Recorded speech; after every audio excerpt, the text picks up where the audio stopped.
Oh, great, Scott. Welcome to Dual Redundancy, the only podcast. Turn web show, Turn ICTV show. turn blog. Turn time machine into a DeLorean. We can hear all latest in television entertainment news with two hosts with exactly the same opinions. I'm one of those hosts, David Allen, and the other one is John Berwick. I am. Ooh, I didn't think of one today. I am oh, the uranium to your DeLorean.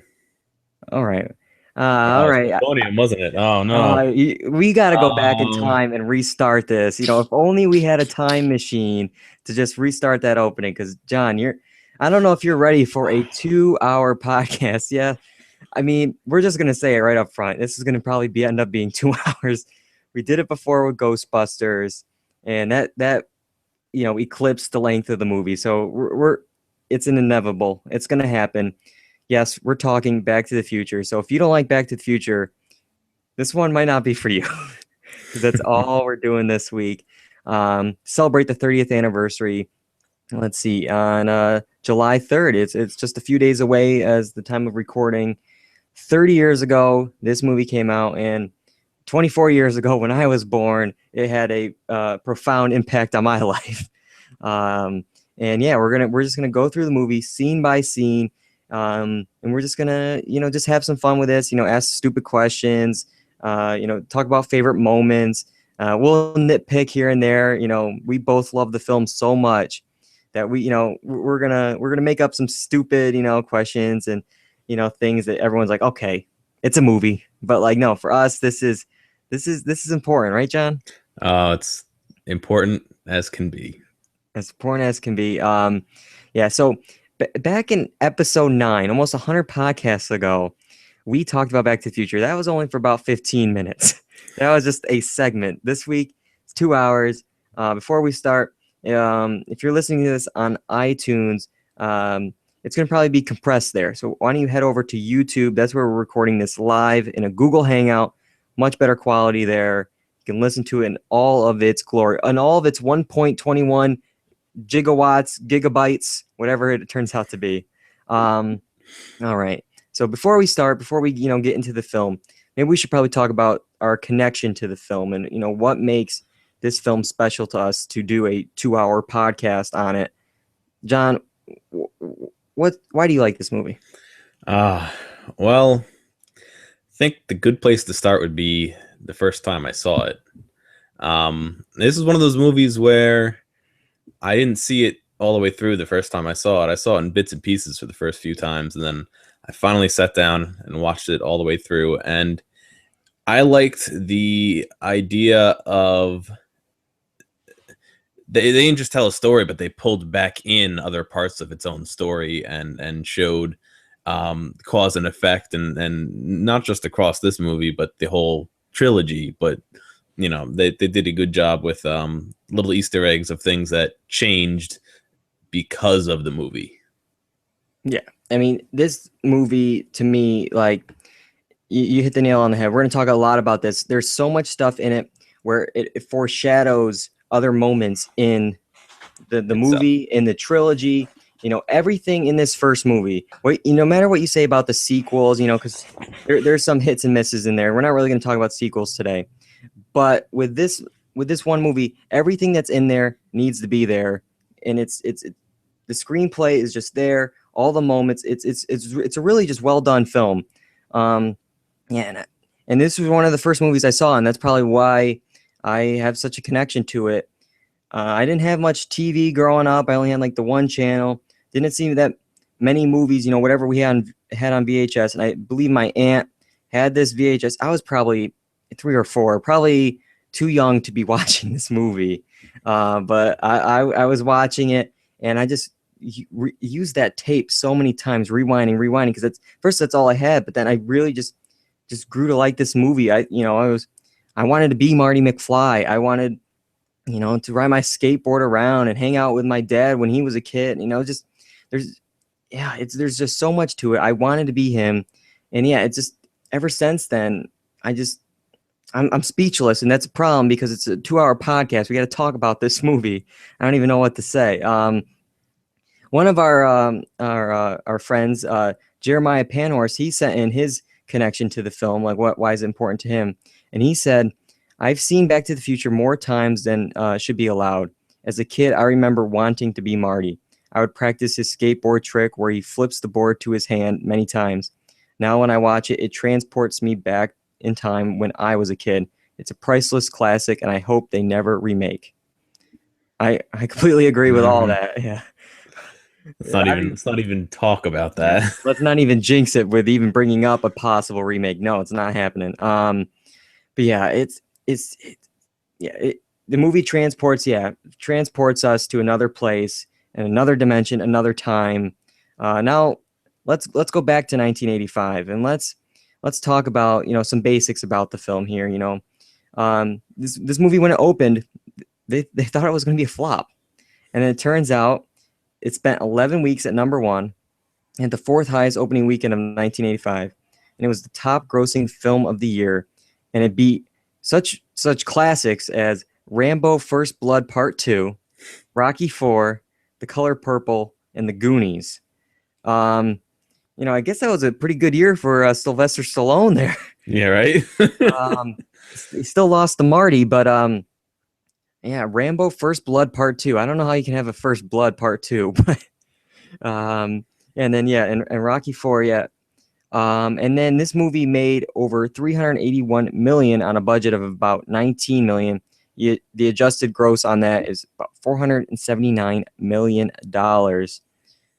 Not bad for a movie about a kid trying to a kid where his mom is falling in love with him and his dad is a geek who watches science fiction theater. And those numbers are just for that initial release, right? Because I know that in our sophomore year, they had a limited engagement of a couple weeks in theaters. Yeah, that's just that original run.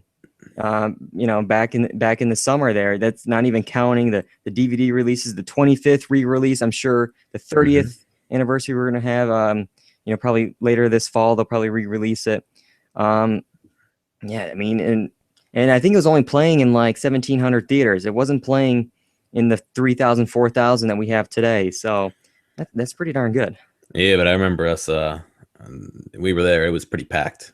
Oh yeah, I don't know if the town we were in was even a big town, but it was pretty packed. Yeah, and that says a lot about the film. Everyone, 25, 30 years later, people that are not even 25 and 30 were in there watching it. So let's talk about how it all came together.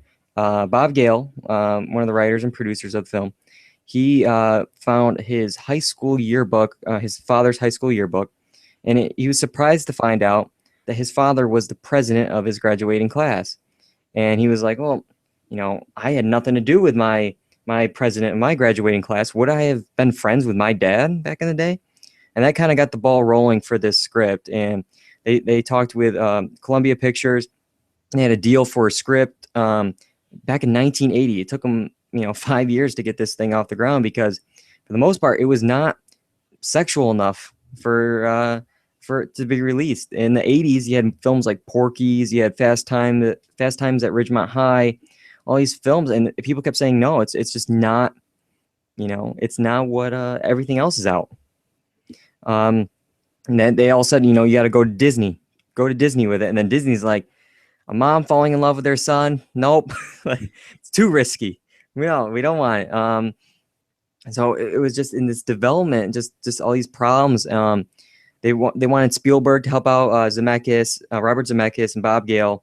We're going to turn to Steven Spielberg, and they already had 2 flops with him, so we figured one more, that'd be it for Zemeckis. He wouldn't have a job anymore if he keeps getting Spielberg involved and keep flopping with him. Thankfully, we had Romancing the Stone. It came out, it was a big hit. They went back to Spielberg, and boom, we got a movie. But as many people know, it wasn't Michael J. Fox. It was Eric Stoltz in the lead role. They wanted Michael at first. He was the original choice, but Family Ties, it stopped him from doing his commitment to Family Ties. So they cast Eric Stoltz, and it didn't work out. It was he was too dramatic. He couldn't ride a skateboard. Have you seen any of this footage, John, of Eric Stoltz on YouTube? I think I saw a couple of pictures that you had shared with me, specifically the picture that Marty holds up when he is disappearing from time, which was with both with Eric and Marty's, and the differences in location and apparel that they were sporting. Yeah. It's weird. It's weird seeing the picture because the other two are like exactly the same, exactly in the right outfits. But yeah, Marty and Eric are switched out and are different.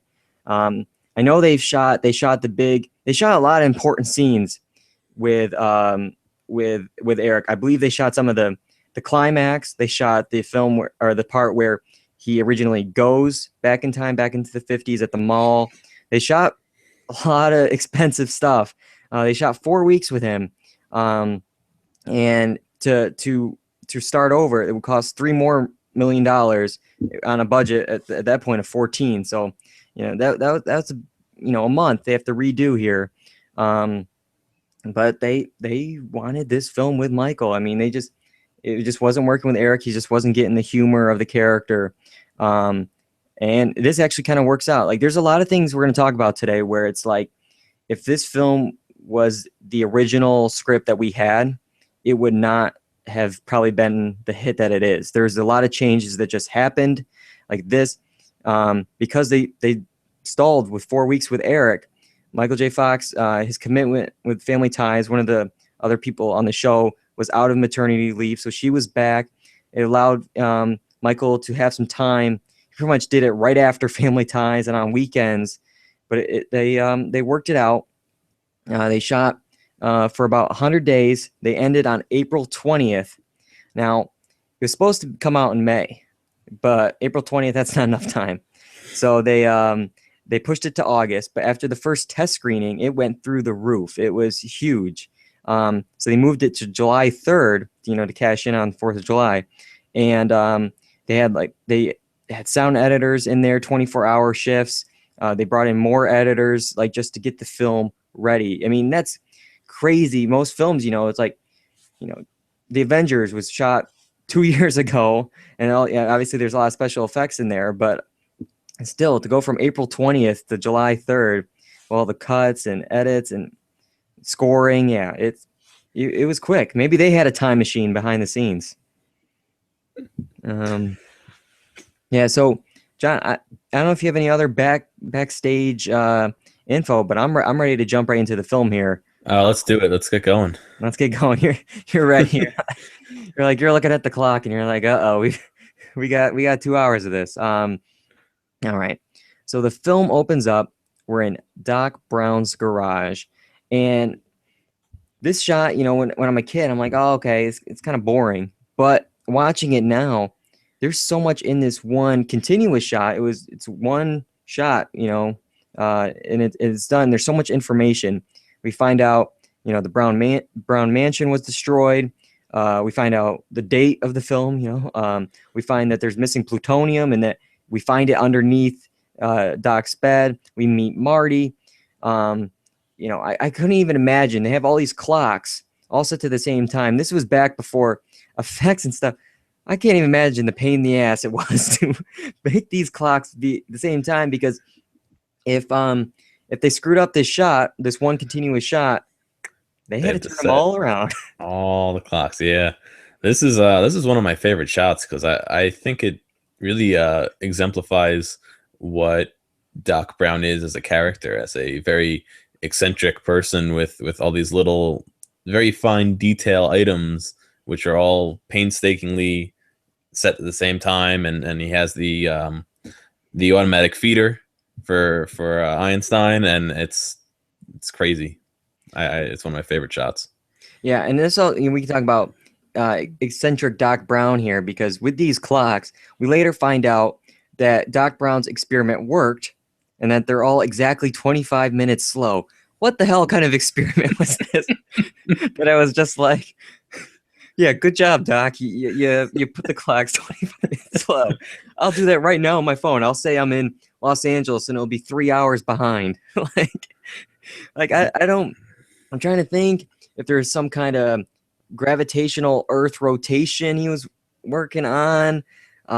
He wasn't doing like time travel because we find out Einstein is the world's first time traveler, so he didn't travel 25 minutes into the future or anything like that. So I don't have any idea what this experiment was.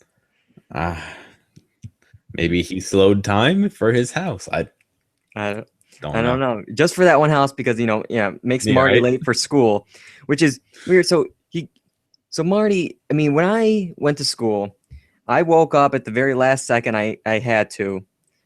I went right on the bus and I went right to school. I was still half asleep. Hmm. Meanwhile, Marty is waking up. He's going on a skateboard across town to just hook up to this amplifier and to play some music. It's I don't know. It just seems weird at like 7:30 in the morning. Oh, I got to go rock out. And It was the 80s. He probably had to wake up early to do his hair, man. maybe, yeah. And so yeah, we find out there's a slight possibility of overload. Well, he cranked it all the way up. So yeah, it's like, what did Marty think was going to happen? You turned the speakers up to 11. You turned them all the way up. Like, okay, yeah, it's going to happen, and you stand right in front of it. That's Yeah, that probably would have hurt him more than he showed. yeah. There was like paint cans falling from the thing on him. It was like a Home Alone It moment. threw him across the room. I mean, Yeah. Um, yeah. So we can also talk about here, like, what's possibly Doc's relationship with Marty, because it is kind of strange. It doesn't seem like it's his uncle. It's not his grandfather. It's just this old eccentric guy that he's hanging around. I've read things online where maybe, like Marty would go over, clean up the place, sweep, do some odd chores, and maybe Doc would buy him beer, like, something like that, or he could hook up to the guitar amplifier. But I don't know. I still don't see that in Marty, where it's like I don't see him as, first of all, the beer guy. I don't see him, and also if he did come over to clean the apartment, it's pretty shabby, and he's falling behind on that. see, I'm thinking. I think it all depends on how you think of time travel as working. Because Oh, if Doc knows that Marty's going to go back in time already because of the letter and him getting shot, maybe he sought out Marty to do work so they would meet, so that he could go back in time, so he could meet him in the past, so we can form that loop. yeah. We're gonna get into some paradoxes already. I can Yeah. tell with this. This is it's gonna be tough here. Yeah. So I don't know if I want to go down that rabbit hole, but yeah, I could see that as a possible thing. I guess it's just one of those things where we're just gonna have to buy. Um, Now, yeah. So Marty's running late. He's on his way to school, and well, first of all, he's waving to all these girls in the gym. I'm wondering who these girls are, because first of all, it's a school day, so they're not his age. So they must be older. Are these older, like, ladies? Are these like his friend's mom? Like, they all seem to know him. They're all like waving, like they're all excited to see him. What's going on there? Ah, the only thing I think of is maybe he passes in waves every day, so they're Hmm. waving back. But I don't know. We're gonna talk a little bit more about Marty later here with these girls and Jennifer being cool with it, but we'll get to that. We'll get to that. So we Strickland busts them as they get into school. Jennifer and Marty. That's four tardy slips for Marty, and we get a really close confrontation with Strickland here. I don't know. Maybe it's something in the 80s, but if you did that now and their noses were like touching there, I think that'd be like, okay, buddy, back off. yeah, Um, Yeah, and they talk about the auditions later that day. Why even bother? This guy is a terrible role model and educator. Why even bother, dude? You don't have a chance. Just put down after put down after put down. Um, and Marty does have the auditions later. He plays "Power of Love" in front of Huey Lewis. Huey Lewis is dressed up as a geek, the glasses, everything there, and he tells Marty, sorry, you're just too darn loud.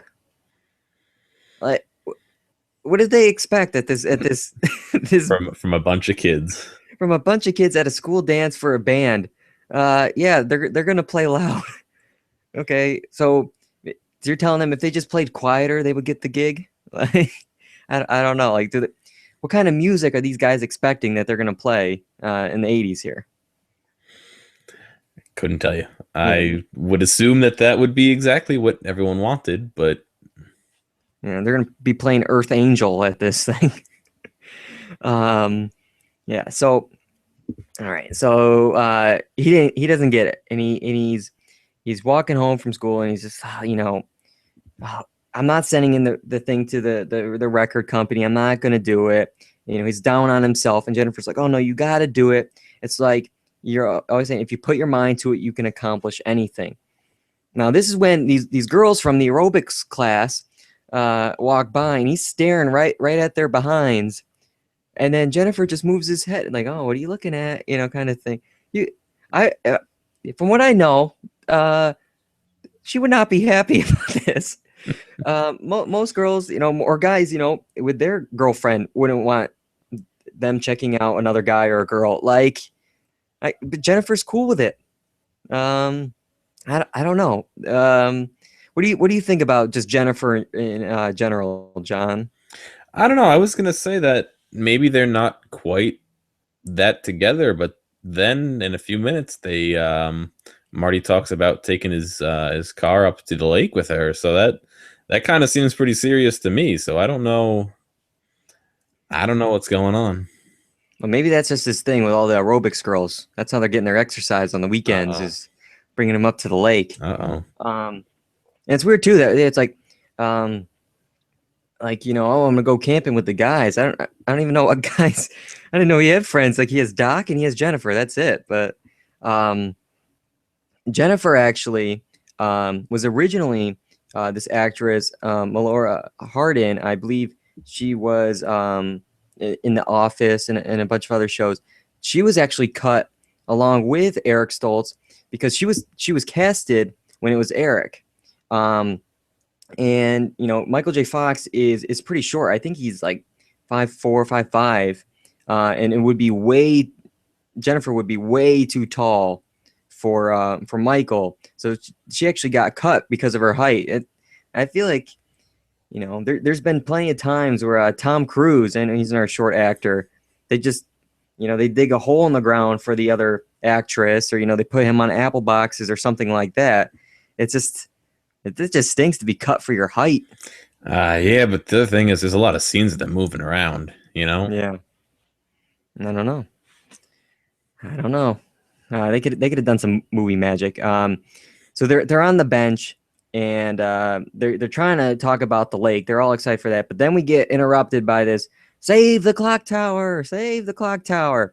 And there all this story that's going to happen later. This is one of the times where at first you're like, "Okay, shut up, old lady. Like, I want to watch this movie," but it's like, actually, this is very important because that sets up everything later. We get the flyer with all the information for Doc.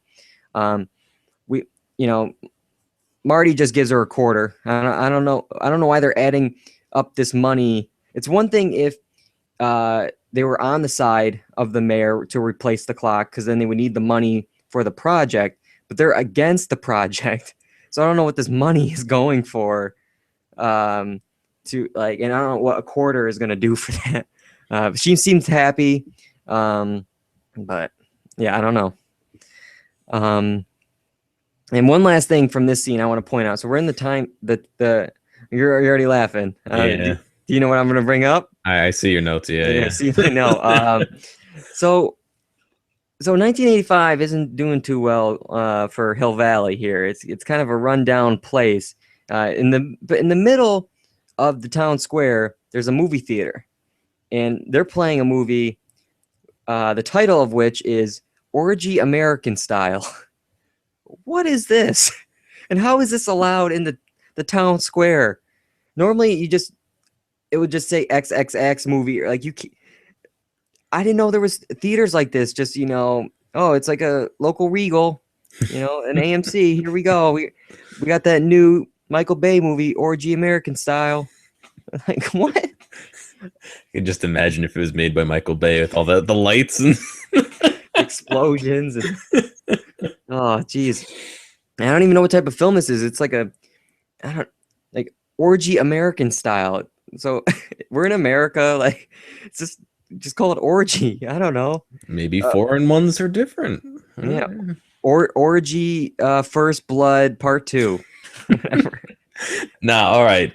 There shouldn't be any blood, please. Okay, all right, we gotta move on. We're moving on. He skateboards home, and what I love this house. I actually visited this house. I visited many of these locations when I was in Los Angeles, and I just like how they choose this house, and you see the power lines behind it. And I don't know if this was it must have been intentional, but like you can look back on it now and say, you know, power lines, obviously electricity. We get lightning at the end. Marty needs lightning, a bolt of lightning to be sent back to home. Pretty much, he needs to be sent back home to 1985, and his home actually has, you know, a lighting grid right behind it. I just think that was a really nice touch. But in the house, we meet Biff and George.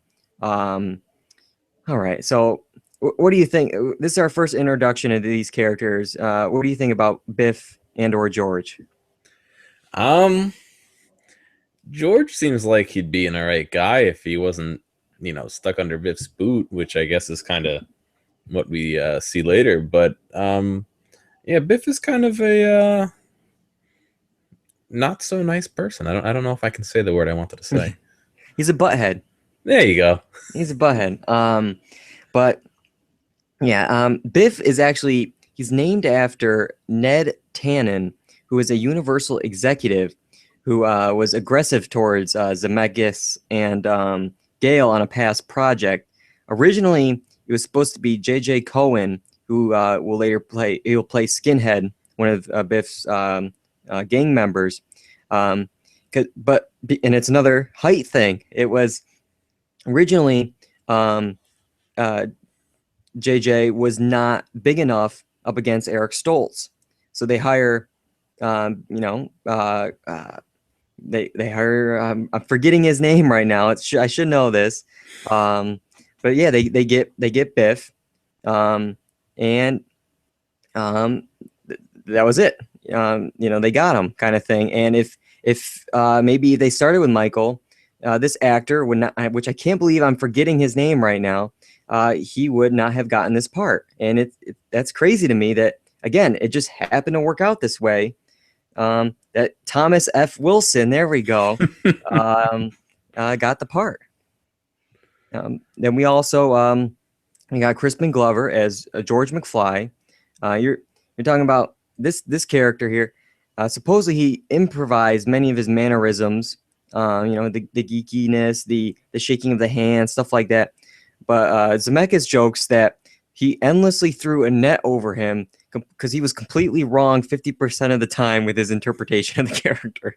I mean, we've heard stories of how eccentric this guy is. I remember seeing him on Letterman, where he was as this weird character, and he nearly kicks Letterman's head off.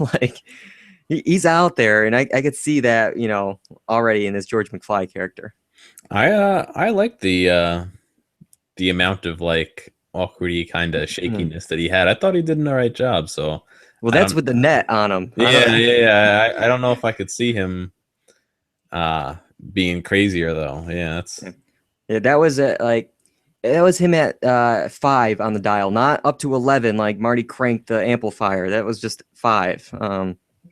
But all right, so now we also in this scene we find out about the blind spot accident with Biff, and how can you loan me a car without telling me that there's a blind spot? Well, obviously he was just a terrible driver, and we get the whole scene with how he's still bullying him at this day and age, and I'm just curious. I'm curious what we think their job is.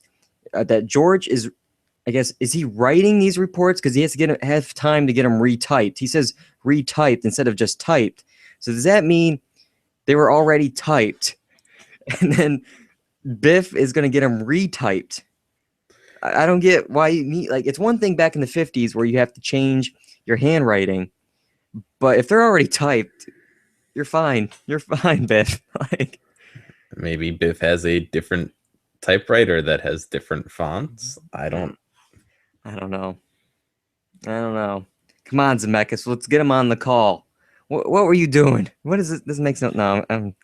He would hang up. He'd be like, "What the hell?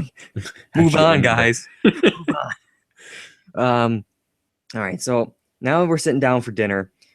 Marty's pretty much barely there in this scene, and I think this is one of those scenes that was like the Family Ties thing. They shot him, like a wide shot of him there, and then they're like, "Okay, go back to Family Ties." Thank you. But it's not really about him, anyways. And I can almost make a case that this movie, even though he is the main character, to me, each movie is almost about a different character in the franchise than Marty.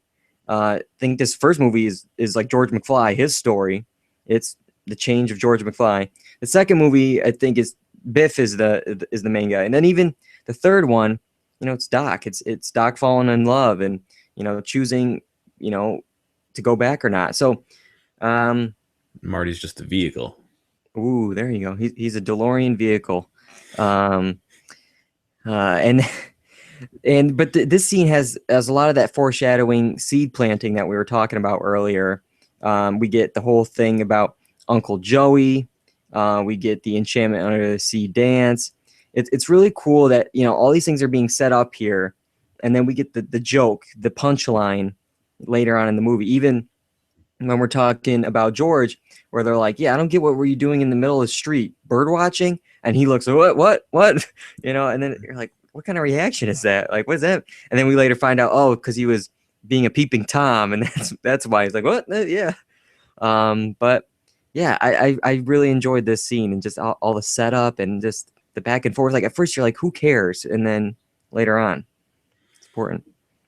Yeah, it's the foreshadowing, and it plays its part through the whole movie. It keeps coming back. All right. So now we're off to the mall. We're off to Twin Pines Mall.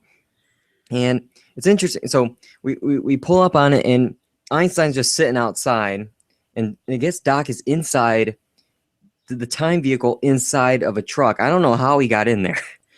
It's an amazing reveal of this time machine, but I don't get how, like, there's no other door in there, so he had to lock himself in, and then it's a tight fit. Yeah, like I think he wanted to show it off to Marty, so he pushed it out, got in, drove it in, and then drove it back out.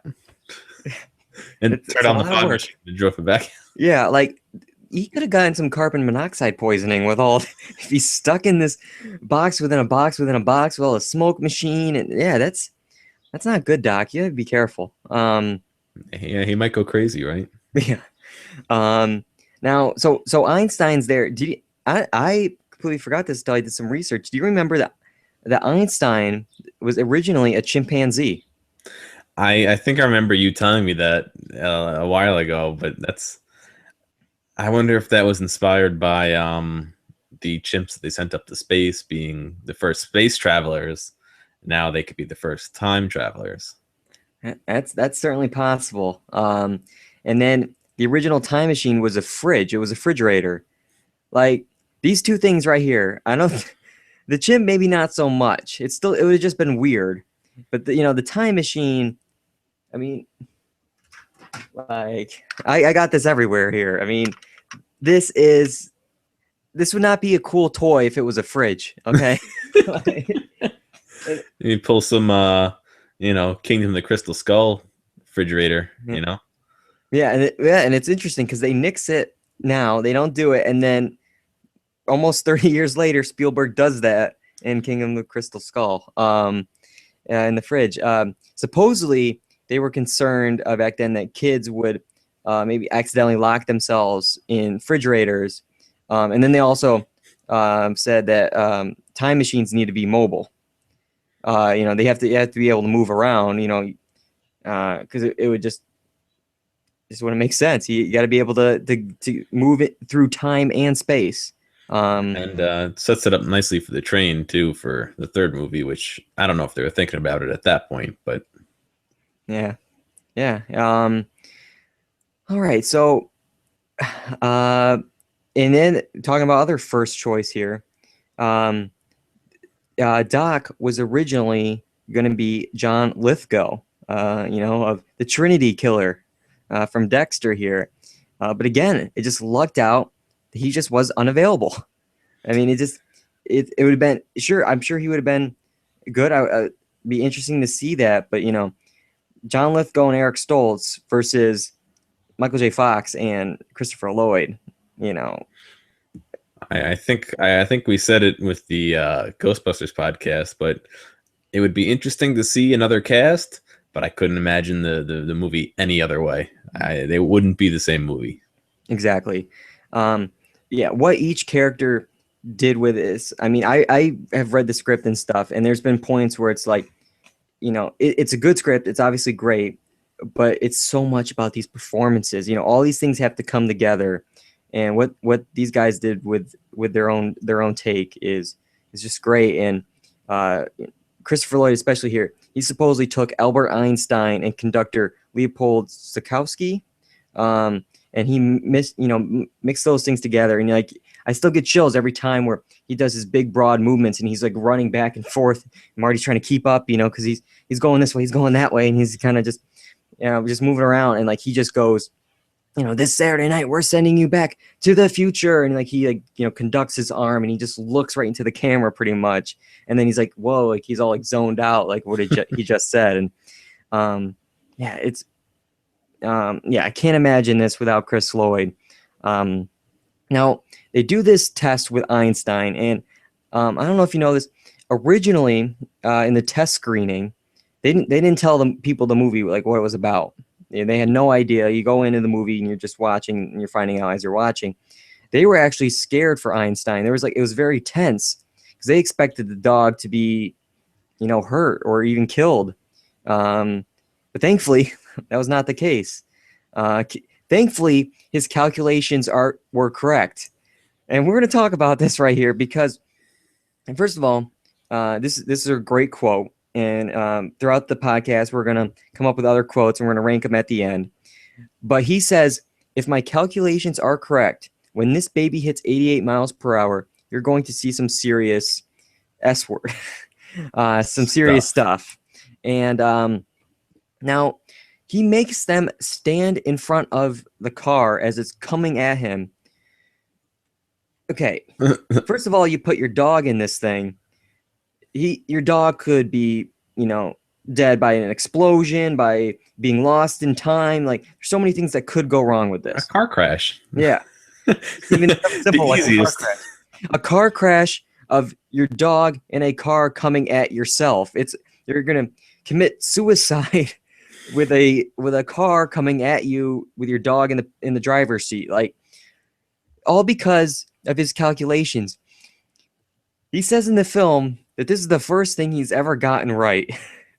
I finally invent something that works. Why is he standing in front of a moving car going 88 miles per hour if his calculations are correct? If. This is dangerous, John. Yeah, it's. You think at a certain point you'd get discouraged and maybe take some more safety precautions, but yeah. Nope. Yeah. No, he was just going for it. But thankfully his calculations were correct. And Einstein goes off, becomes the world's first time traveler, and Marty, finally figure out what's going on, and so did the test screening audience with, wait, are you telling me you built a time machine out of a DeLorean? And he looks into the camera too almost. I'm just like, what? And it's just, those two lines, it's gonna be hard to beat them later on here. So the car, it leaves hot, it's fire trails behind it. It enters freezing cold. They do it one other time in this movie, but from what I remember in part 2 and part 3, they kind of just forget about this. Yeah, it was more of it happened, and yeah. I did remember hearing on a commentary where it's again, this is just a pain in the ass to make this car cold over and over again. And it was just, maybe they were just like, okay, like, Yeah. let's just not remind anyone. So he goes, they're explaining how it works, and they make a joke. Oh, you can go to the Declaration of Independence signing. You can witness the birth of Christ. John, where would you go? What's your one date? Ooh. I think I would just like to go back to the 50s or 60s and go around, listen to some good music, visit some no, I don't even have any places I'd want to visit, just experience the way life was back then. No, yeah. I definitely want to. I could definitely see going back to the 50s. I am always a fan of the 70s, the clothing, the music. That'd be cool. It's weird, like looking back on history. I'm sure 10, 20 years from now, we'll see how dated the stuff we were doing is. But like when I'm thinking back to like the 90s and 2000s, I don't really see that much difference. They're not really defined. But like you go back like the 50s, 60s, 70s, 80s, they all had like you could go to like a spirit week at school and you could dress up, as for a different decade every day, and it's very the look kind of thing. Okay, if it's dressed like 2005, and you're like, I don't know what is that. That was 10 years ago, or I don't even know what I would do for 1995. Grunge, flannel, I don't know. Yeah. But I think that'd be pretty cool. I don't know about the future. Like if I do in the future, I think I got to go far in the future because again, there's been advancements for sure from 2005 to 2000 or 2015, but like I don't know, I'm gonna have to go far to really see. Yeah, I don't know if I'd want to meet anyone that I know or family members or anything. That's it's creepy, like knowing like maybe like how you Yeah. die or how. Right. I mean, it not only does it cause problems for Marty, but it just to explain it all to someone and I don't know if I would want to go through that hassle. I would want to be there to enjoy myself, not to see what happens and worry about it, or have to deal with someone saying, oh, can you do this or whatever. Yeah, and also you're gonna see maybe like who you get married to, or something like that, and that might kind of like jinx you. Like, okay, wait, I'm supposed to marry this person, and then you might try it, and it just might, it might just cause some problems there. Or the classic what happens if you go kill your grandfather paradox, That's a whole another 2-hour podcast. But all right, so now we learn more about the time machine, and it runs on plutonium. He got this plutonium from the Libyans by giving them a pinball or a bomb made out of pinball machine parts. Huh. Again, so did they try this and like it just didn't work? It took them long enough for him to escape and have it for a while, because I mean, he had it in the morning of the same day. So they were looking for it. It was on the news that it already made news that they're still looking for this missing plutonium. Yeah. Like, it's just weird because I just can't even imagine. So like. Like this, I don't want to get kind of morbid here, but it's like, so these Libyan terrorists were probably going to do something with this bomb, and and then, thankfully, I guess it didn't work. Doc saved the day, and they're not too happy though. It's the second thing he's done right. Yeah, there you go. His calculations were correct on this. And now he goes, they found me. I don't know how, but they found me. There's a van, the only van in this parking lot, and it says, Dr. Emmett L. Brown, scientist. I don't know how, but they found him. Like, all right. It's not like he's in the phone book or anything, right? Yeah, exactly. Exact is 1640 Riverside Drive. But yeah, so it's also interesting. So we have this huge chase scene with the Libyans. And I remember watching it at one point and it being cut out. Did you know that like after 9/11, when it like kind of runs in syndication, when it runs on TV, TBS, all that kind of stuff, they cut out a lot of the scene. And I think this scene it's pretty necessary for the film. Do they? I had no idea they did that. Yeah. I haven't watched it on TV in years. I mean, I own a copy of it, so I I think it's back in now, but yeah, it's from what I had to read to look it up because I couldn't remember what exactly cut out. I just remember in my head that there was something cut out, and according to this website, they cut out Doc. Doc wasn't shot. They cut out because that scene, wow. and then there was no faces or dialogue from the Libyans. So it becomes this 3 to 5 minute scene became 40 seconds according to this website. Yet Holy cow. we see it all at the end. They show it like at the end, when we see it. It's all there then. Maybe because it's from a side angle, you can't really see it. They're far away. I don't know. The editor forgot. But yeah, how did this? Holy cow, that sets up the movie. Yeah, why is Marty? Doc getting shot sets up the movie. That's the only reason Marty went back in time. Yeah, exactly. There'd be no movie without this scene. Oh my god. And then it's also when we're in the 50s, it's like, Doc, I got to tell you about what happened that night. Let's say if you're watching this for the first time on TBS, the audience is also yeah, what the hell happened that night? What's so important? Yeah, it blows my mind that this was cut out. I mean, after 9/11, it was a weird time, and it changed a lot between airport security to Back to the Future on TBS. And there was a lot of repercussions. All right, so here we are, finally 1950s. 47 minutes into the podcast, 1950s. Here we are. So we're at Peabody's farm, and it looks like they chose a DeLorean just for this spaceman joke. That it looks like a spaceship. He's in a radiation suit. He looks like an alien. Already we're getting the jokes. Between the 50s and the 80s, and it's interesting because even in the 2000s, these still work. We still get them. I wasn't born in the 80s. I don't know anything about the 80s, but all these jokes, they work.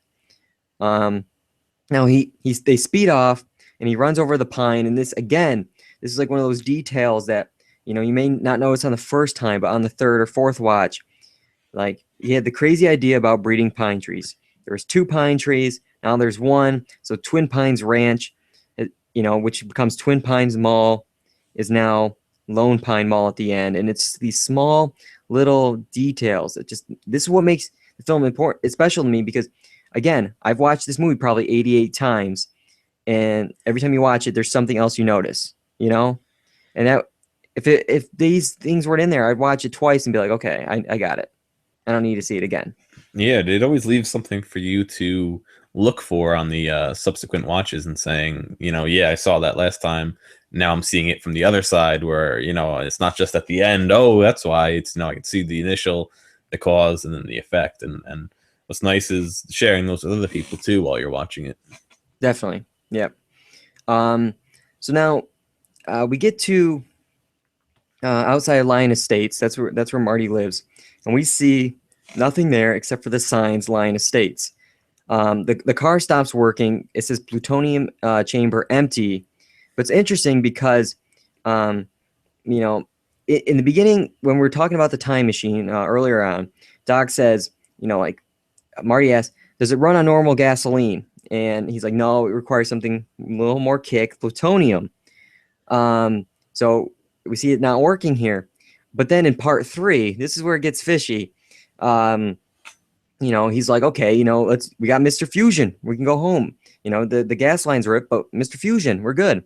It's like, well, no, that Mr. Fusion does the time circuits, flux capacitor. The car still runs on gasoline. We got paradox. Yeah, they might have overlooked that one and had been the rules for the purposes of part 3, I guess. I mean, I'm just wondering, Mr. Fusion, why can't he power the engine too? I mean, if you're going through all the work to, make this flux capacitor run at this, insane amount of energy, why can't a tiny bit of that, it only needs a tiny bit, go to, an electric motor or something? Yeah. Doc Brown invented a time machine. He later makes a refrigerator and part 3, pretty much. He has all these inventions. He made clocks 25 minutes slow. You're telling me he can't just fix a car?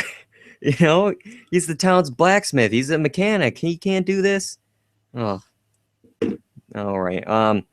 So Marty is walking in town, and I just make a note of this now.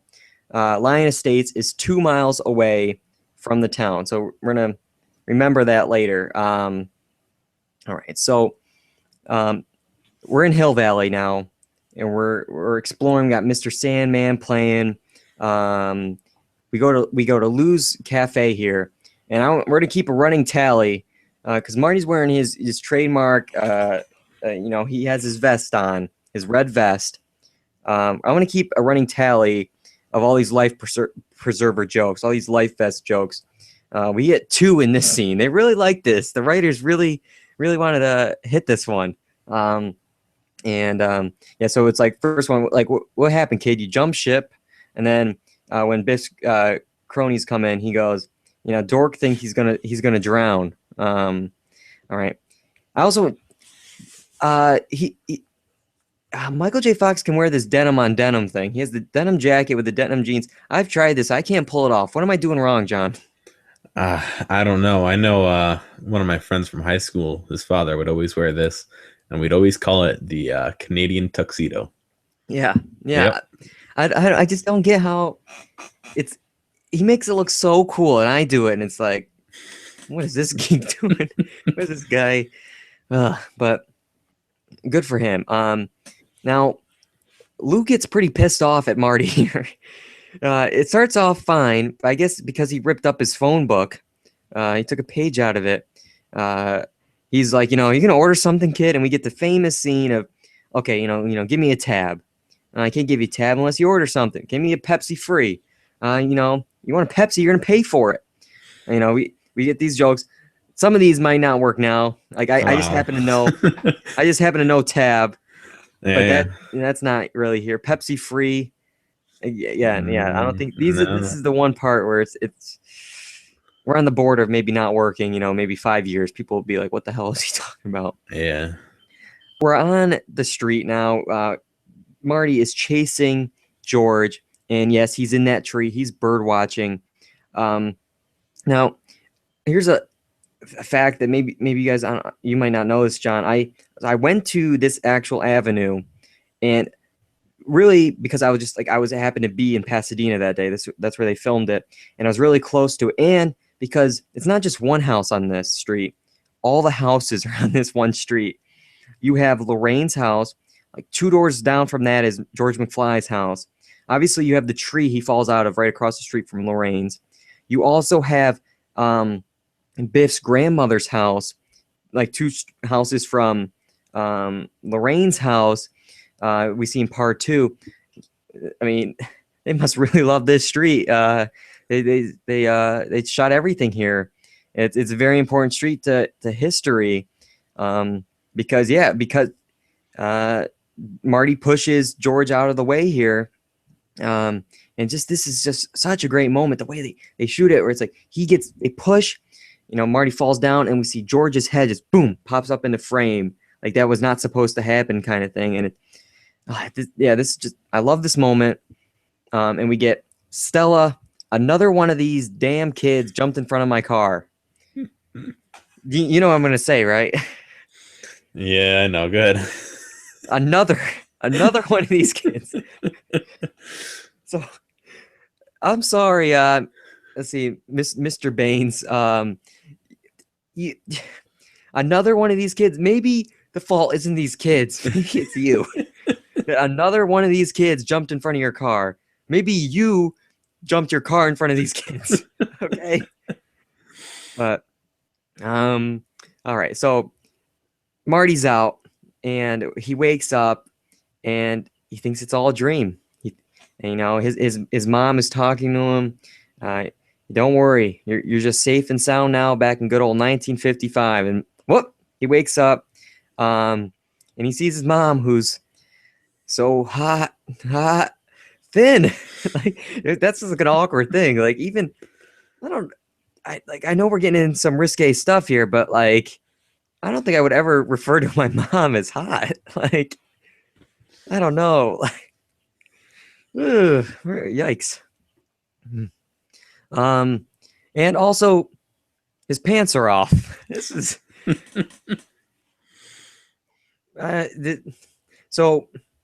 I'm guessing Mr. Baines brought the Marty up, carried him up probably to the bed here. Who took off his pants? I guess Lorraine did. That's. Hopefully, Lorraine's mother. I'm hoping it was the mom too, but ends up being his grandmother. But yeah. I guess it's better.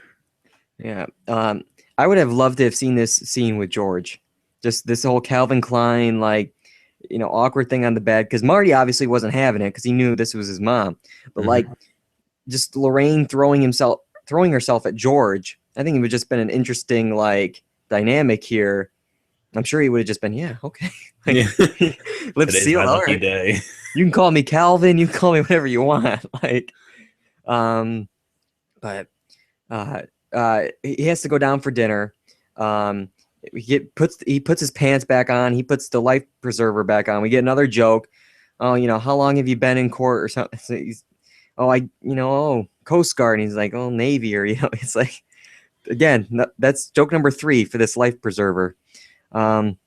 We get a lot of other great jokes here. We get the Joey in the playpen. That's Uncle Jailbird Joey. We also have, nobody has 2 television sets. I remember back in the day watching it's like we probably had 3 or 4 TVs at the house.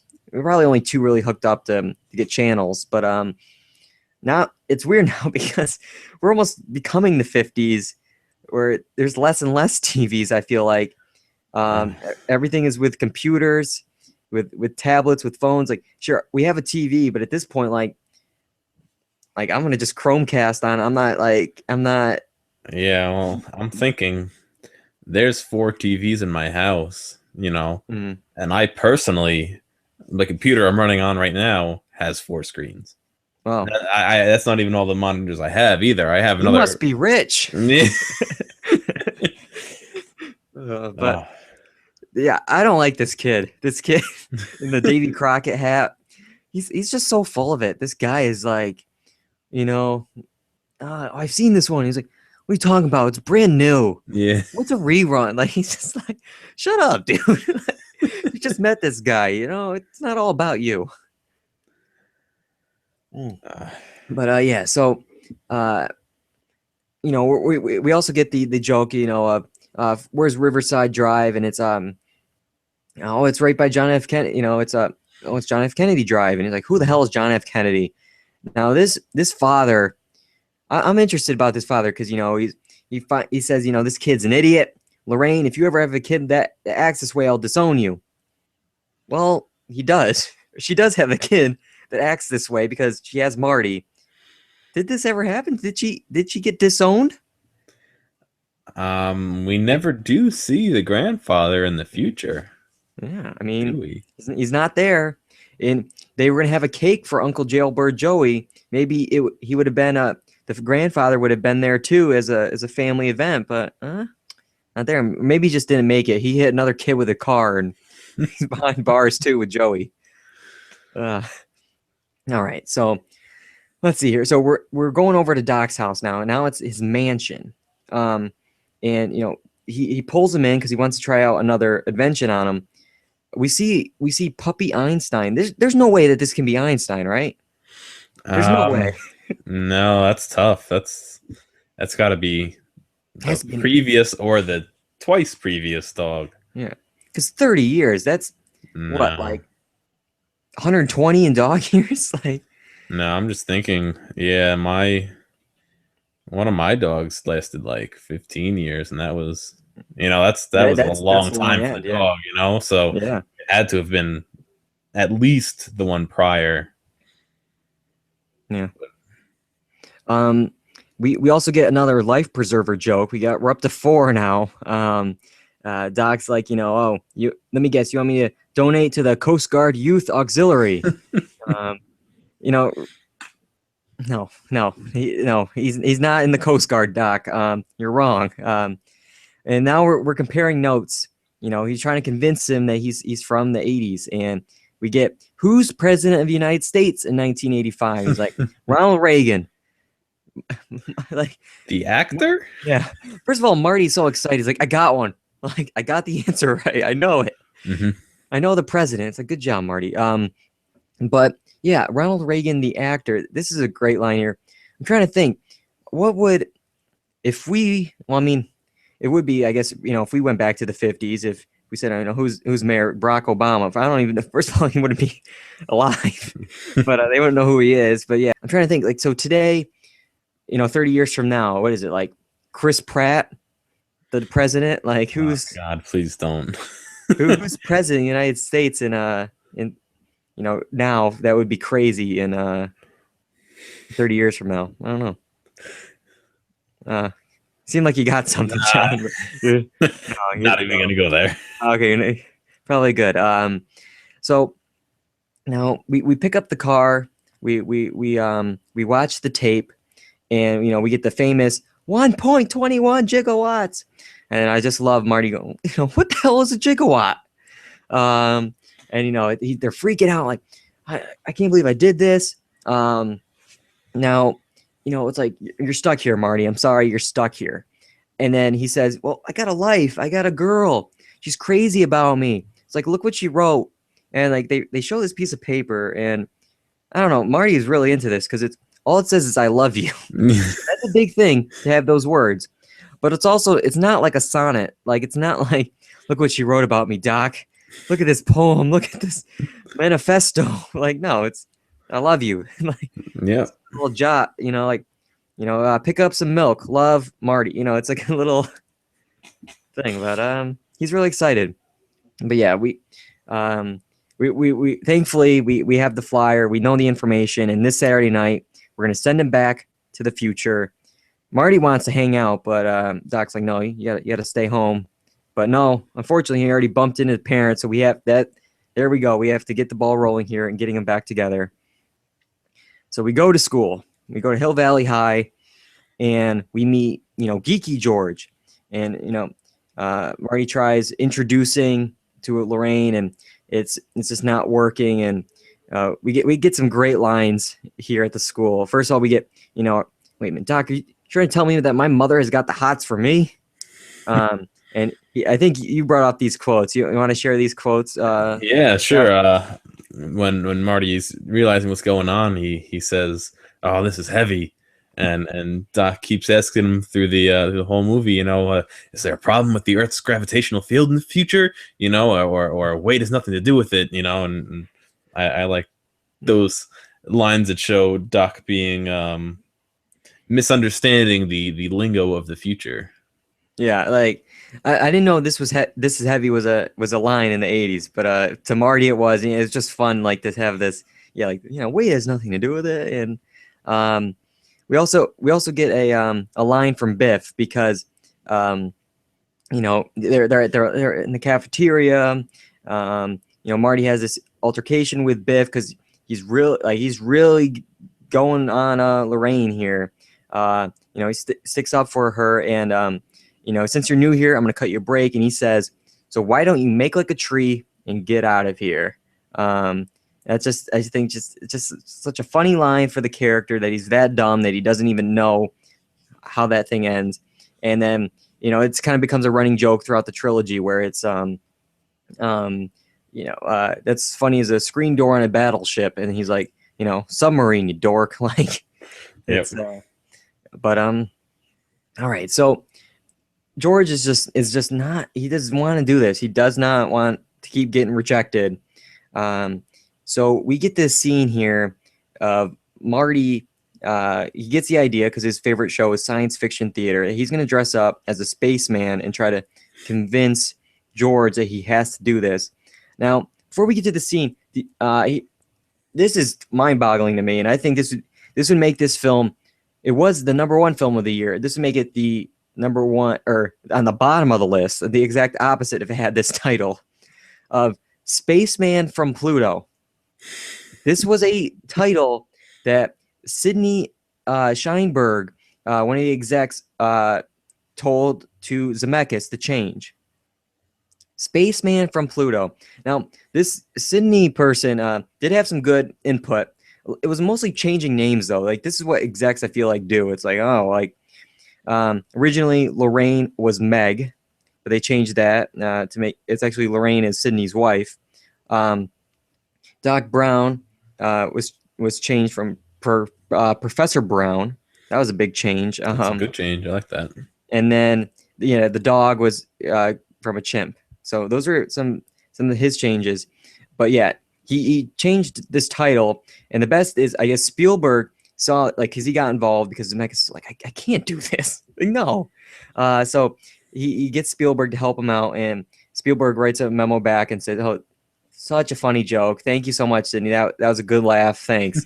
And he was just so embarrassed by this, he just dropped it. He did not say a word after it. I just think that's the Spielberg just like. Oh man.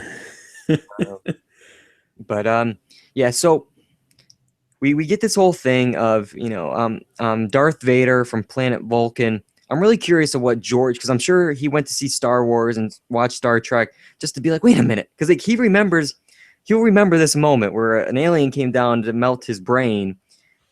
He's gonna remember this forever, and like I'm just curious if he like, wait a minute, like the Star Wars and Star Trek that like he'd be watching it and be really just really confused. That being said, he doesn't recognize Marty in the future as being. Oh, Marty. we're gonna get to that. We're gonna get to that. But we'll revisit this one. Yeah, because like later he does the next day he remembers this as he's rushing to see Marty in the afternoon. Now this gets interesting because there's a deleted scene where it's implied that he pretty much drugged up his dad. That's why he says he overslept. No, because he got drugged up and he like couldn't wake up kind of thing. And that's why he was late. This is pretty creepy to drug up your dad, when he was a kid. Like, this movie wasn't risque enough. I don't know. It's up there. But now we get this scene here. We're at the cafe. He orders a milk chocolate. And that was his big moment there. And he goes up to Lorraine and he uses some of Marty's lines, but unfortunately he mispronounces them. And it's like, I'm George McFly, I'm your density. I mean your destiny. Now I'm gonna tell you this story, John. I can't remember if I told you this.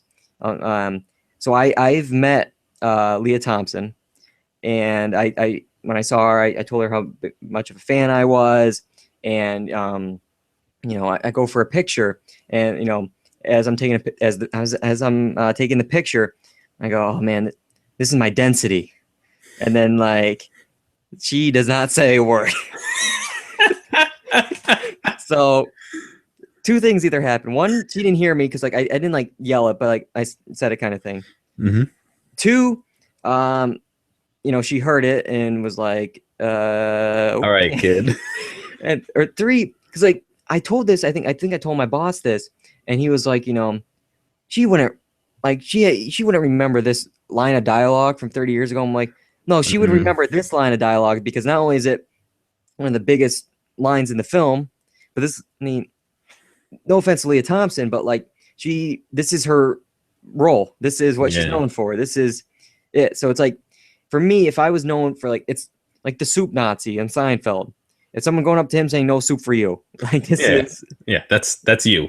Yeah, that's your line. That's your career. So I'm gonna pretend that she didn't hear it and sleep happy at night. Now, so Marty has this whole confrontation with Biff. He sticks up for George and Lorraine again here, and he punches Biff, and we get this whole scene in the courthouse square. He creates the skateboard, man. He's really his mom is getting very infatuated with him. It's like this is getting like a obsessive stalker level at this point. Like she really wants Marty's flux capacitor at this point.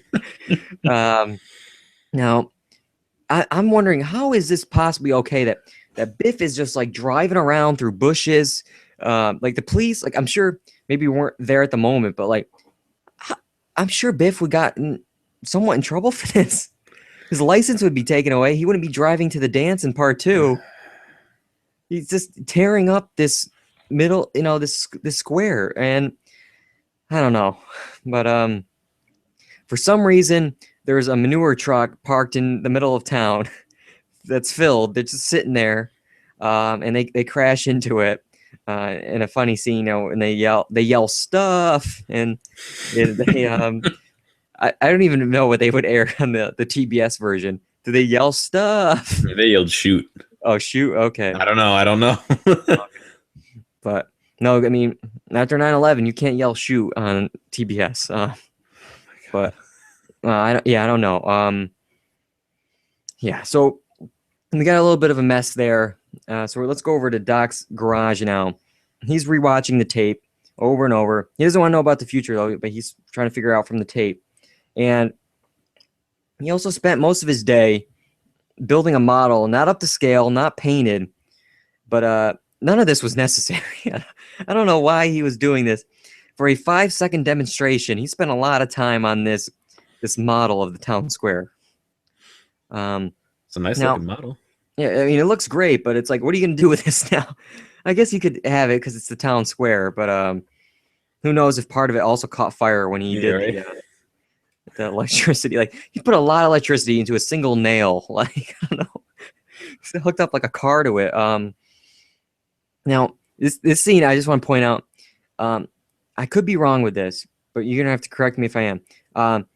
Christopher Lloyd and Lea Thompson, in 3 movies, this is their only scene together, and they say hi. That's it.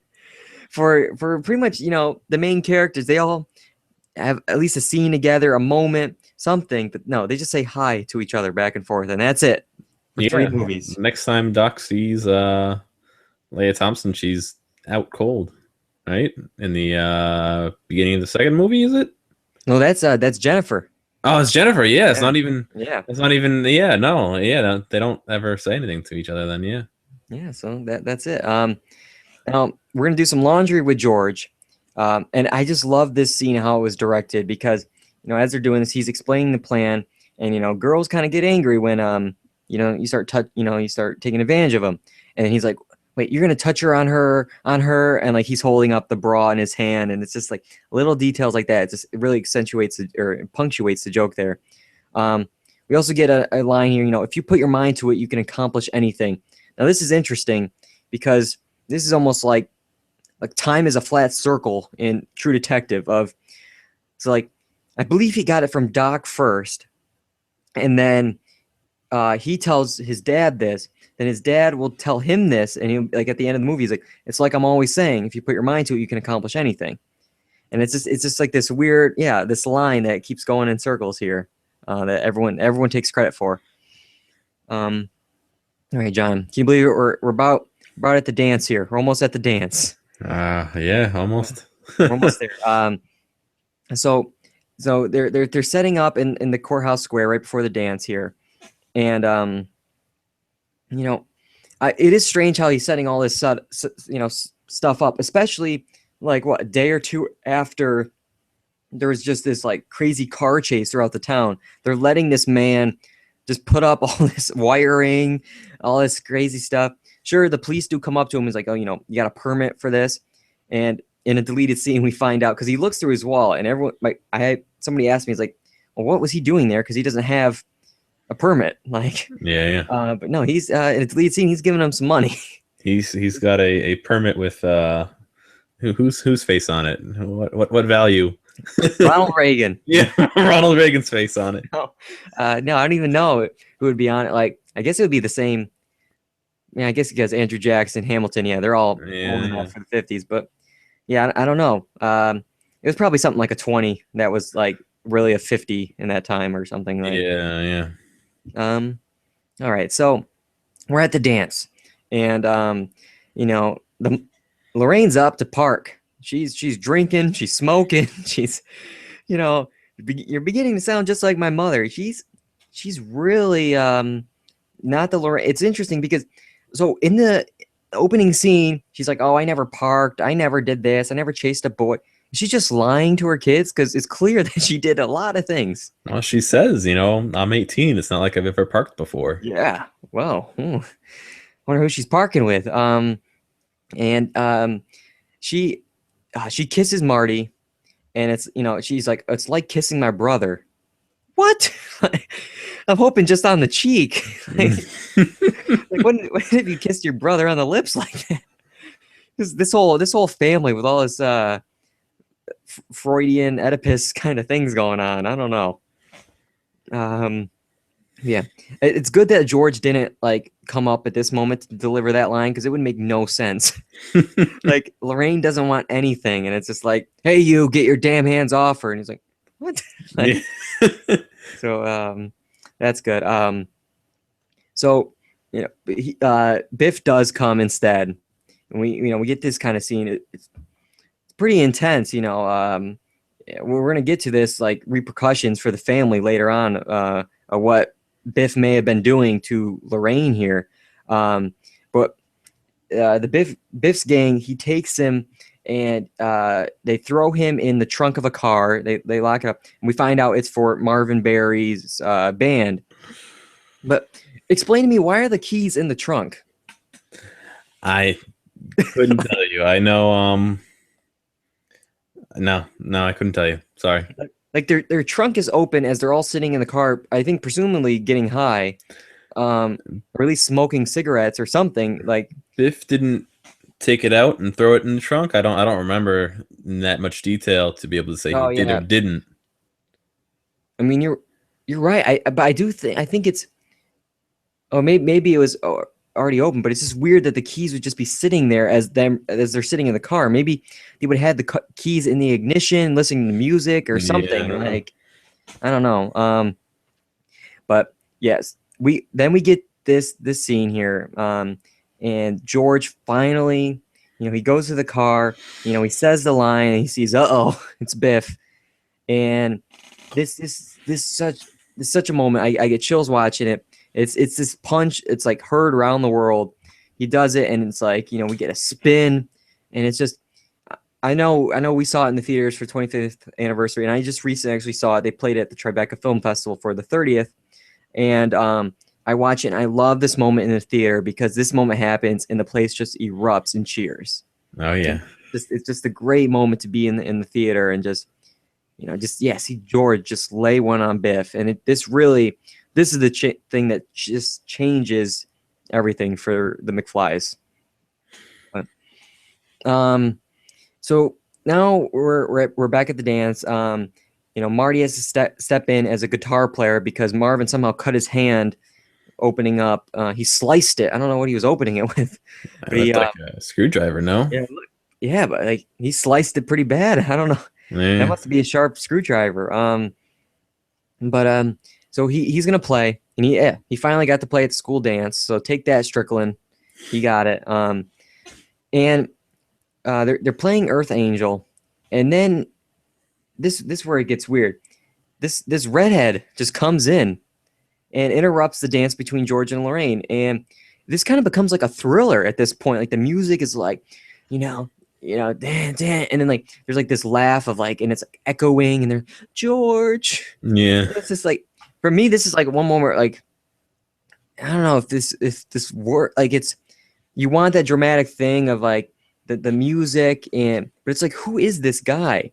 Like they're only dancing. It's not like what was happening in the car, with Biff. And why isn't one of maybe Biff's gang members doing this? I don't know. It just seems weird that like this redhead just came out of nowhere and was just like, I'm taking it. Yeah. Let's see here. So it does lead though to this music swell again. It's just so well done with the music, score, everything. As he pushes the redhead down, and that was it. The redhead's done now, I guess. And they kiss, and then it's like the Earth Angel, just picks up, and it's just great. There you go, happy ending. Everyone's there, but then we get this scene of Johnny Be Good, and I want to talk about. So so Marvin Berry, he's he's the lead singer here of this band. He's so excited after Earth Angel. He's like, let's do another one. Let's do one more. But why though? Because sorry, Marty, but you sucked. That was like, Yeah, he kind of stopped halfway through the song. yeah, he was falling. He was like passing out. Like they don't know that Marty can actually play. Sure, he played part of the beginning, part of the end. He was just Pretty doing good. chords. I mean, Yeah, but like he just was terrible. And they're like, you know what? Let's do another one. And then not only was he not going to just play guitar, he pushes Marvin Berry to the side and was like, no, let me take over. yeah. I'm that good. I just can't play Earth Angel, but hey, I'll play this song here.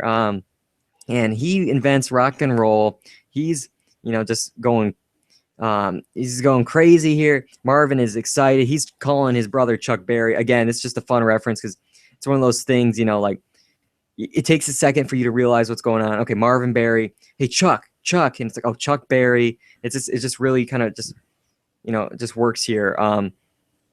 But this dance, they're loving this rock and roll, but they're going a little nuts. This dancing crew. There's like lifts. People are flying over their heads. It's just like, Yep. John, I don't know how many school dances you went to, but for the ones I went to, it was nothing like this. No, nothing like that at all. When Big Willie style, came out and we're getting jiggy with it, nobody was being lifted over their heads. Like, nope. I mean, maybe we can go back in part 2 where we see Biff spiking the punch bowl. Mm-hmm. Maybe that they had some liquid in them that they were excited now and they were doing all this crazy stuff. I don't know, but they were really into it. And then Marty kind of just goes nuts. He's doing all the things from his heroes. And we later find out, Lorraine will see him as they're coming out and is like, that was very interesting music. We could have just skipped this whole thing with Biff. That would have been a boner killer right there. That would have been, nope. Sorry, this Dreamboat Calvin Klein. I don't think so. We're good. And then we get this moment between them where we never see you again. Oh, you guys ever have kids? If one sets fire to the living room rug, go easy on him. First of all, this is their first date. Probably shouldn't be talking about kids. You're gonna kill the mood again, Marty. But it's also, I want to know what happened to this rug. How did was he playing with matches? Was he like a blowtorch? Like, why did he have something going on with fire in the living room? Maybe it was just the candle. Now that I'm talking about it, I don't know. But you would think, so they say, Marty, such a nice name. But why did they name their third son Marty? Third sibling Marty. It was like, sure, you're not going to name Linda that, but Dave was born first. If you really like Marty that much, I don't know. And then also, it would have been weird too. It's like, wait a minute. So the guy we met that brought us together was named Marty. He talked about when we had kids, one setting fire to the living room rug. It's weird that our third kid, Marty, did that. He looks also just like him. Yeah, where's that life preserver too? Yeah, there you go. But all right, now that we're done with that, we have one more order of business, and we got to get Marty back home. And we're at the clock tower. This big scene. This is one of the most important, memorable things of the movie, of film history. It wasn't even going to be this. It was originally, they were going to need a power of an atomic explosion at a Nevada test site to do this. Cow. And they nixed this because way too much money. You're making this movie, and we're letting you make this movie that we're kind of like, about. It's not risque enough. We're letting you do it. You're not doing an atomic bomb in Nevada. No. But again, this all works out. Like, I couldn't imagine another way. With the lightning bolt, it has to be like this one moment. The clock is involved with time. Like it would have made no sense. We're gonna have to have him go to Nevada. It just wouldn't. I don't think it'd been as climactic. It was, everything had to be just right in the scene. But okay, so Marty, comes back. He's running late because he had to change. He didn't want to go back in a suit. Who cares, Marty?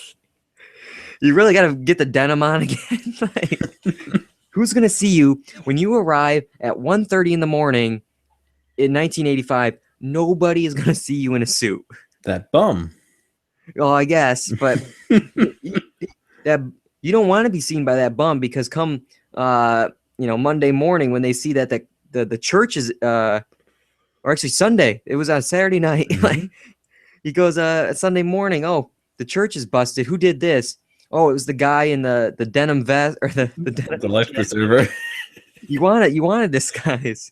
But now Doc finds the letter in his pocket, and I don't get what the big deal is. He rips it up. I don't want to know the information.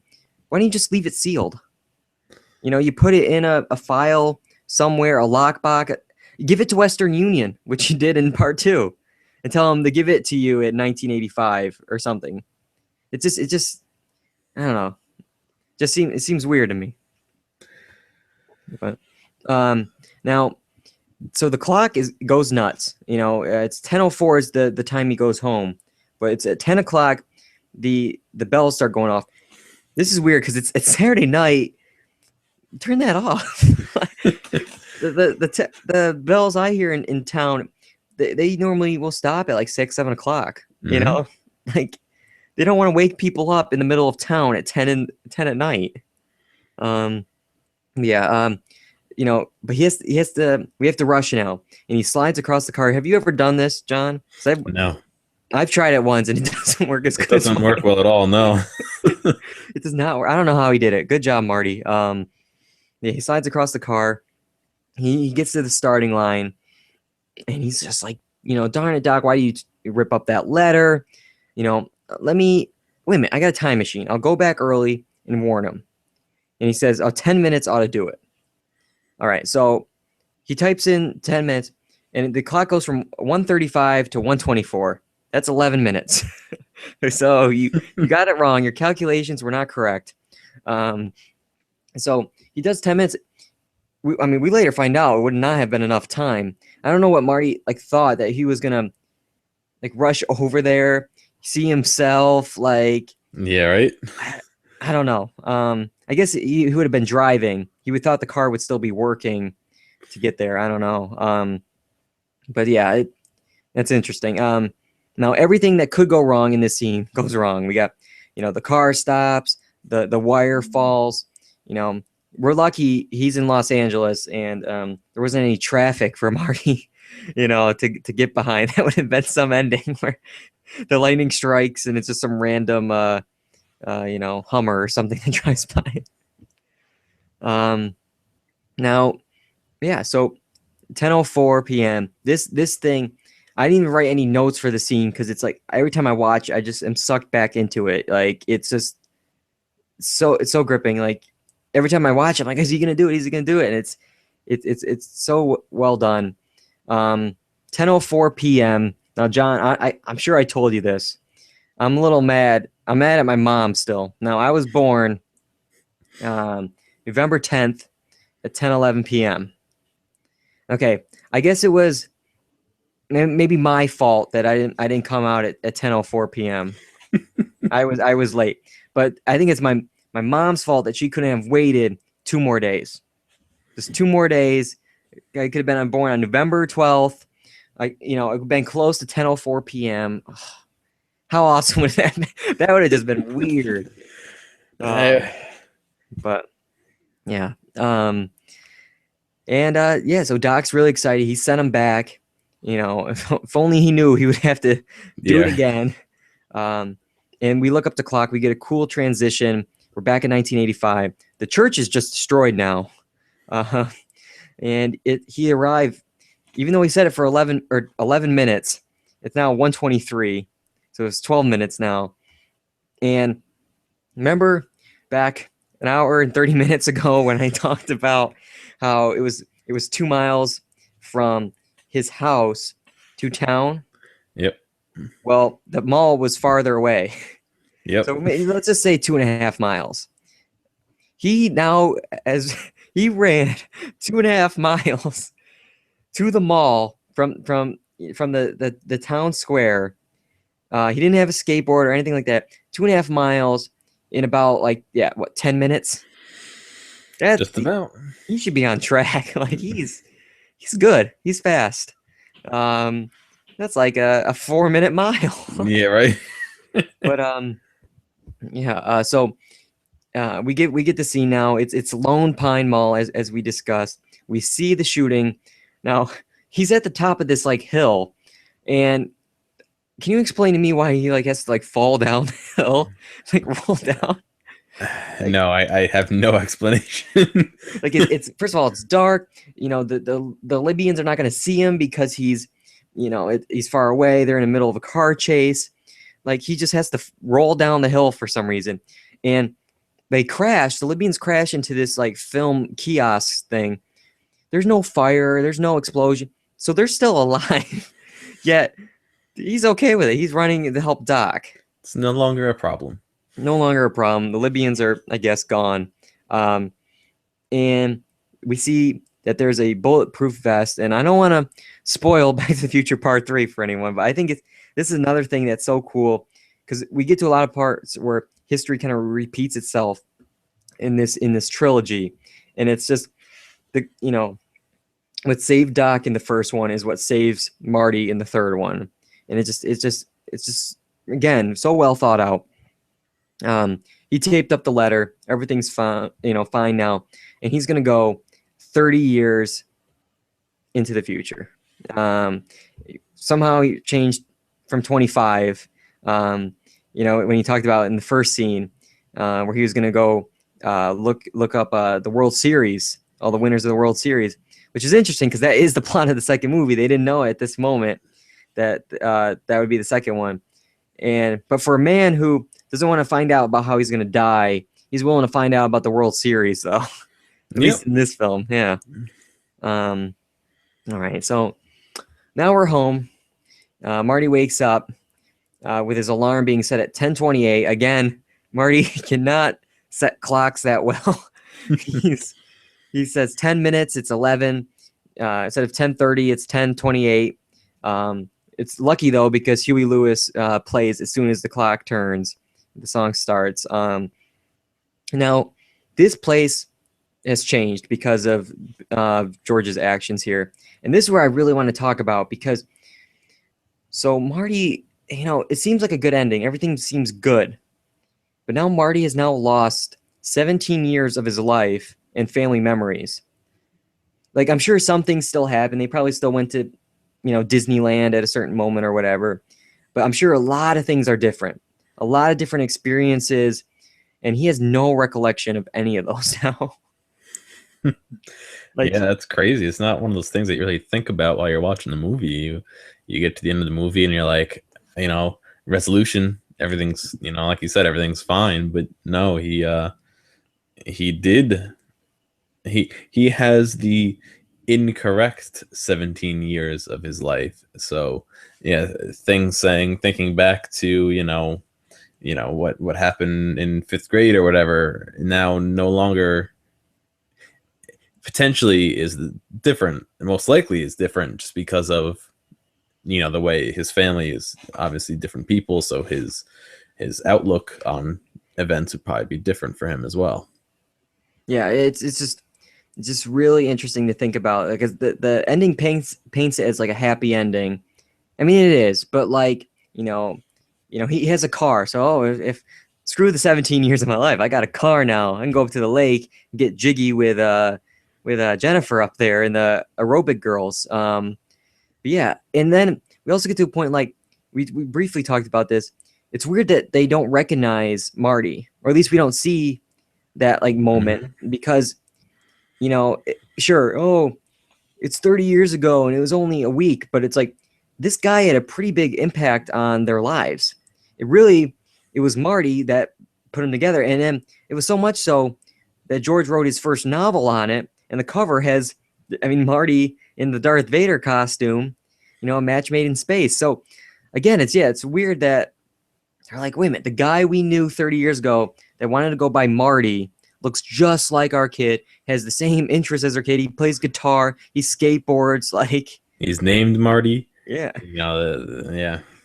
It's strange. Now and he's hanging out with Doc Brown, which Lorraine met. Like it's just so kind of weird when you think about it. Now we talk about how great this ending is. You know, everyone's happy, everyone has better jobs and stuff. And you know, Dave goes from working at I think like a late shift at Burger King on a Friday night to now wearing a suit to the office. But this is technically Saturday. Like I don't know if it's that great of a job if you're going into work, you have to wear a suit on a Saturday. You don't even get casual for the weekend. You have to wear a suit to go to work on a Saturday. That doesn't seem fun. No, maybe just another loophole in their planning. But yeah, no. Saturday suit doesn't sound fun. No. Now, so we see Biff now. He's out there waxing the car. And this also is another interesting thing we got to talk about. So 30 years ago, Lorraine is nearly raped. I'm going to guess raped. I mean, I don't know what's going on in that car, but it did not look good. It's a very traumatic moment, I'm sure, for Lorraine.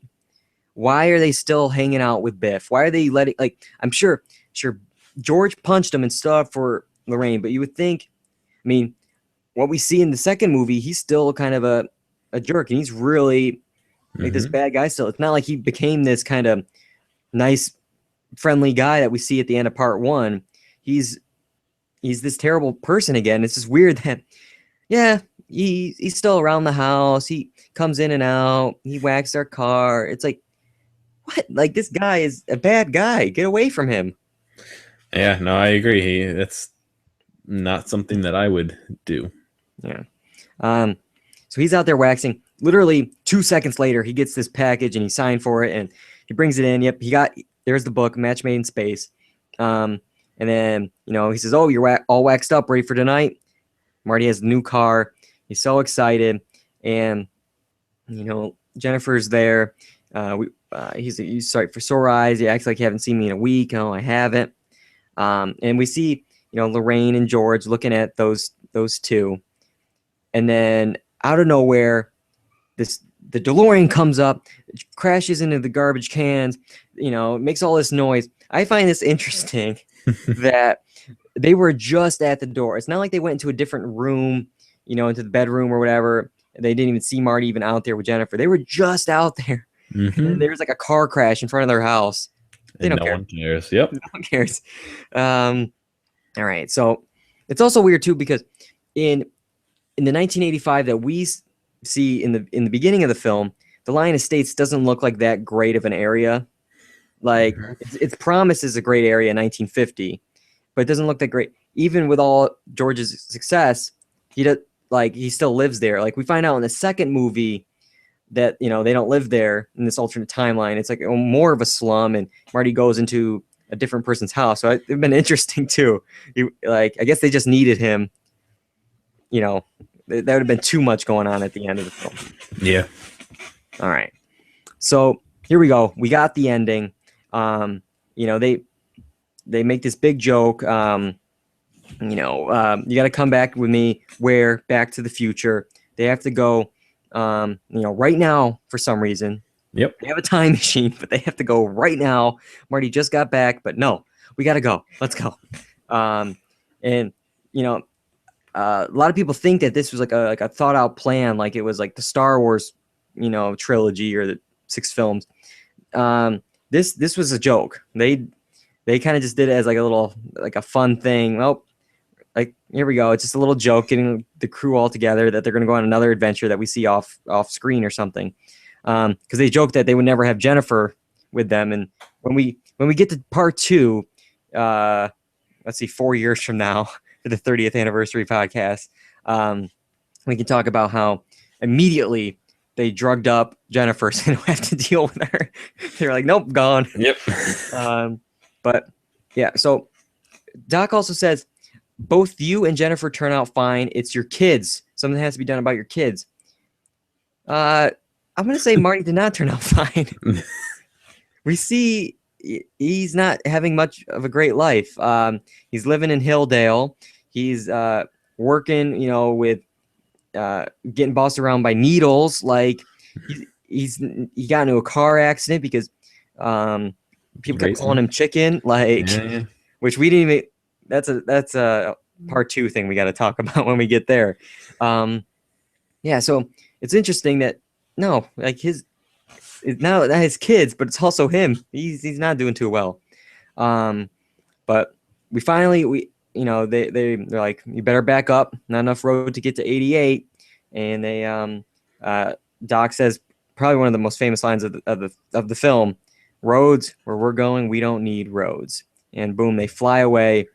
This line was so important that Ronald Reagan, the actor and president, in 1986, his State of the Union address, he quoted this line. Supposedly, was a big fan of Back to the Future. Like when he watched this, I guess like in the presidential suite or whatever, he had the projectionist rewind the line about like Ronald Reagan, the actor, because he was laughing so hard. And again, when we get to 5 years from now for the part 3 30th anniversary podcast, he was in talks to play the mayor, because this when he was done with being a president. He was in talks to play the mayor of Hill Valley in 1885, but I guess scheduling didn't work on that. That would have been pretty cool. All right. So, John, that is the movie. We're not done yet, though. We're not done yet. We're getting there. But let's see. We're about an hour and 40-ish into this. 43. The movie is, let's see. I think it's 116 minutes. All right. So it's 4 under 2 hours. So we haven't eclipsed it yet, but we're getting there. We're close. All right. So now let's talk about some of the legacy that obviously, it spawned many sequels, 2 sequels, an animated series, a theme park ride, video games. And there's even going to be an upcoming musical in London for Back to the Future. It was nominated for 4 Academy Awards: Power of Love for Best Song, Sound Mixing, Original Screenplay, and it won. So it's an Oscar award-winning film. It won for Sound Effects Editing. It also won a Saturn Award for Science Fiction Film. Got numerous BAFTA noms, Golden Globe nominations, including for picture, for screenplay, and Michael J. Fox even was for actor. They're all nominated. It's on a bunch of lists. You can always find it's on like best movie list here and there. Yep. And it's it was included 23 on the greatest film list by Empire, 10 for best science fiction by the AFI. So it really goes down. It's crazy. 30 years later, it's still being shown. Sold out screenings. It's they're selling Nike, powered lace Nikes for thousands of dollars. They're talking about doing hoverboards. There's not like maybe a week or two that something from this movie isn't quoted or shown on TV, movie. Like it's still here after all these years. The famous Marty Goes Back on This Day, which we end up seeing every day for the last 20 years. The thing I hated the most about that was when it was like 2013, 2014, and they would say it. Mm-hmm. I hate those the most. I can maybe get the 2015 ones. I'm like, okay, I get it. 30 years. That was important. 2015 was important. But when it was like, he came in July 1st, 2013, it's like, no. Yeah. But So. Well, now there's a website that every day says that today's the day that Marty went back. So just as a joke, and I'm sure that's where people are getting the picture, because people know I love this film so much that on my Facebook all the time they'll post like, you better watch this movie tonight, and it's like, and it's that thing, and I'm like, oh, like it's not okay, like, but I do appreciate all the pictures and stuff. Now, so we talked a lot about these quotes, John. So let's maybe kind of rank. We did this with Ghostbusters. I pulled up the quotes we kind of nominated here, and let's kind of figure out which one we think is maybe the best. So just to remind you to get them out there. It's if my calculations are correct, when this baby hits 88 miles per hour, you're going to see some serious stuff. Are you telling me you built a time machine out of a DeLorean? Why don't you make like a tree and get out of here? You know, I'm George McFly. I'm your density. If you put your mind to it, you can accomplish anything. Roads, where we're going, we don't need roads. And then we had this is heavy. Weight has nothing to do with it. Is something wrong with the Earth's gravitational pull? We had that whole dialogue scene. All right, so John, maybe what's your? I'm gonna kind of come up with my top 3 here. What's your top 3? I think that's how we did it last time. Then we had one that overlapped. So I think so, and I think we're probably gonna have the same 3. Okay. But do you want me to say mine, or do you want to say it? Okay. Yeah, you say your 3. I think. Are you telling me you built a time machine out of a DeLorean? It's probably 3. My calculations are correct. It's probably 2. And then roads, where we're going, we don't need roads, is number 1. Yeah, okay. I was gonna say, that's it. I think this went faster than we thought because I say both those lines are great, but it's like roads, where we're going, we don't need roads. I mean, the president said it in the State of the Union address. There's no contest here. In Ghostbusters, we could go back and forth of like, oh, this line is funnier. This line is that's the line. Become used in things that are not even related to, I mean, I remember in high school hearing people say it all the time for, not necessarily reasons that needed it to be said, but just because it's such a iconic point in the movie, it's the quote that you remember from the movie. Yes. Where we're going, we don't need roads. Technically, they went to the future and they still needed some roads. The sky roads. They had sky roads, but then they also drove roads like on the roads in the street. So yep. All right, but with this podcast again, we're an hour and 50 minutes into this here, and we don't have time for part 2, part 3. Those, maybe part 2 for the fall when we actually get to that date. That might be fun. At least a short podcast of like what they got right and wrong. I always will see things where it's like they got all this stuff, wrong. They're so stupid, and it's like, first of all, they were 30 years different, and it was a joke. Like Zemeckis said, he never wanted to go to the future to begin with. Mm-hmm. But like they actually got a lot of things right if you actually think about it. Like, and that's all for a different podcast. But yeah, and I think that is it, John. Is there anything left to say about Back to the Future? Well, only thing I could say is if you haven't seen it yet, why'd you listen? Go see it. If you haven't seen it yet, you just listened to a 2-hour podcast on it. Like, spoilers. But yeah, thank you for watching this and then watching that. But no, yeah, it's a great film. I'm excited that we did this. This is one of the things like with podcasts. Like when we started the podcast, I was looking for an excuse to do this, and like I was just waiting for the 4 years now. It's like, okay, this is a good reason to do it now finally. Because this movie really is like just so important to me. Like there's not a day that goes by that I don't quote it. I don't hear a line in my head from it. Like there's just there's times where they'll just slip. I mean, even my thing on my phone, if you're watching this in Google Hangout, is the picture of them, and I can because he has it in his pocket and he checks to see if they're fading or not and to see where he is in time. And posters in my wall. I've dressed up for him as Halloween so many times. It's just yeah. That was MacGruber. Yeah, you thought that, but you were wrong. But yeah, so thank you, John, so much for letting me geek out for the last 2 hours and geeking out with me here. Thanks for inviting me. Yeah. And then thanks for also you're gonna do some audio work as always with this. Hopefully maybe we'll play some music in there. We'll add in some quotes. Have some plans already. All right, I can't wait to hear it, John.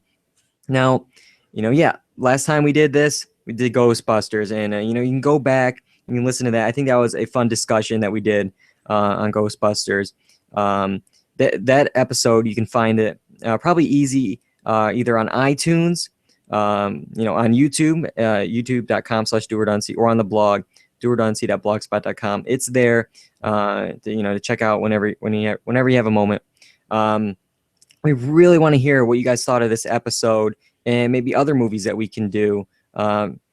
Heck, I'm up for a Rambo First Blood Part 2. I don't know about you, John, but we can maybe check that movie out. Let us know on social media, on Facebook, on Twitter, @Dual Redundancy. It's all there. We really want to hear from you, what you guys thought of this episode. Now, let's see. Coming up, we might be off for a week or so. We've been talking a lot about TV, summer premieres. There's been a lot of stuff premiering. We got some more stuff for July. And then July is also Emmy nomination month. So look forward to that on the podcast. You thought I was getting nitpicky here. You just wait till the Emmy nominations come out, because that's a whole nother side of me. Yeah. Until then, I think that's it. We maybe Ghostbusters was just a shorter movie that we eclipsed, because we're close. We're really close. Maybe when we add the music, it'll be the exact time. Let's try for that, John. All right. But yeah, that's all I got, John. Thanks for joining me on this. I guess we're just out of time. There we go. Oh. All right. Well, where these podcasts go, we don't need roads, because we're just sitting here on a computer. All right. But that's it, John. I'm David Allen. I'm John Berwick. And that's all we got for Dual Redundancy's 30th anniversary of Back to the Future. Goodbye, everybody.